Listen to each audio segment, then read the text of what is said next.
تین دن پہلے دنیا کے اسلام کے مسلمانوں کے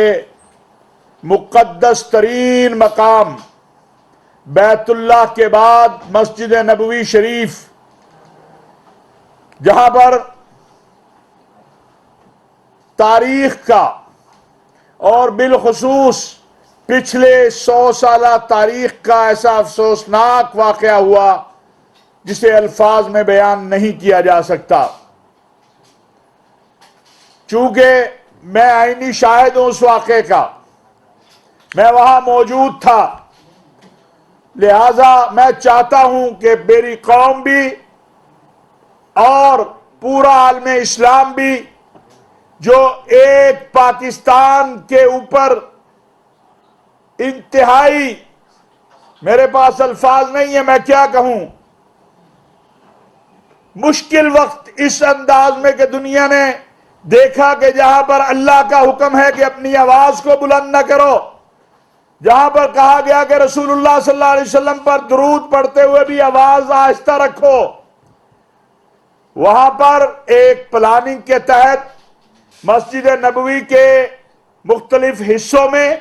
اندرون مسجد نبوی کے اندر ٹولیاں کھڑی کی گئی، اور حتیٰ کہ گنبد خضرا کے سائے کے نیچے وہ گنبد خضرا جس کی طرف ایک نگاہ کر کے انسان اپنی آخرت سنوارتا ہے، بالکل گنبد خضرا کے سائے کے نیچے یہ ٹولے کھڑے تھے۔ اور جب وزیر اعظم پاکستان میاں شہباز شریف صاحب، وہ وزیر اعظم ہے پاکستان کے، وہ پاکستان کے اس وقت سربراہ ہیں، ان کا وفد نکلا افطار سے تھوڑی دیر پہلے، تو ہوٹل سے لے کر گنبد خضرا کے نیچے تک ایک ہی نعرہ،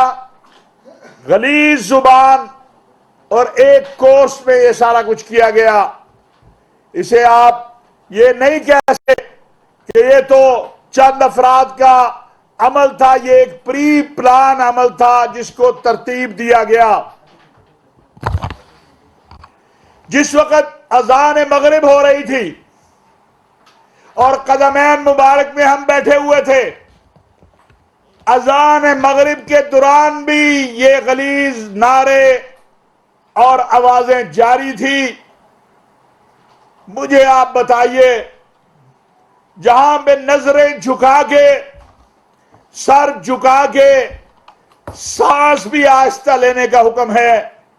وہاں پر جس انداز میں یہ بد تہذیبی، بدتمیزی اور تقدس کا پامال ہوا ہے، اس سے ہمارے سر بطور پاکستانی شرم سے جھکے ہیں۔ پورے دنیا اسلام کے اندر پاکستان کی بدنامی ہوئی ہے اور مسجد نبوی کے تقدس کو پامال کیا گیا ہے۔ پھر چاہیے تو یہ تھا کہ اتنی بڑی قیامت آ جانے کے بعد، اتنی بڑی توہین کے بعد کہا جاتا کہ جن لوگوں نے یہ عمل کیا ہے وہ قابل مذمت عمل ہے، اس سے برات کی جاتی، لیکن اس سے برات کرنے کی بجائے آپ دیکھیے ہمارے سابق وزراء اور ہمارے کچھ پی ٹی آئی کے دوستوں نے اس کی اور حوصلہ افزائی کی، اس کی اور اس کو جو ہے رنگ دینے کی کوشش کی۔ اور ظالموں، کیا پاکستان میں سیاست جو ہے اس کا میدان ختم ہو گیا ہے؟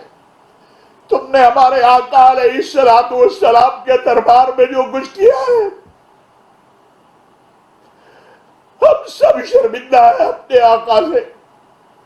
یہ پاکستان کے نام پر ہوا، تاریخ میں کبھی کسی مسلم ملک نے یا غیر مسلم نے بھی وہاں ایسا عمل نہیں کیا۔ کس انداز میں تمہیں حوصلہ ہوا کہ تم نے یہ عمل وہاں پر کیا اور کرنے والوں کی حوصلہ افزائی کی؟ میرا خیال تھا کہ عمران خان صاحب جن کو میں عاشق رسول سمجھتا ہوں وہ اس کی مذمت کریں گے، لیکن ان کے بیانات سے بھی مجھے دکھ پہنچا، تکلیف پہنچی ہے۔ خان صاحب آقا دو عالم صلی اللہ علیہ وسلم کے روضہ اطہر کے تقدس اور مسجد نبوی کے اس تقدس کی پامالی پر تو آسمان بھی رویا ہوگا، زمین بھی روئی ہوگی، اور میرے وہ سابق وزراء جو آ کے دلیلیں دے رہے ہیں، اس کو جائز ثابت کرنے کی کوشش کر رہے ہیں، اس توہین کو اور اس تقدس کی پامالی کو نئے نئے نام دے رہے ہیں۔ آپ مجھے بتائیے کہ اگر وہاں پر اس وقت صبر نہ کیا جاتا، جس طرح شاہ زین بگٹی صاحب کے بال کھینچے گئے، مریم اورنگزیب کو دھکے دیے گئے، دین اسلام اور مدینہ منورہ کی طرز کی ریاست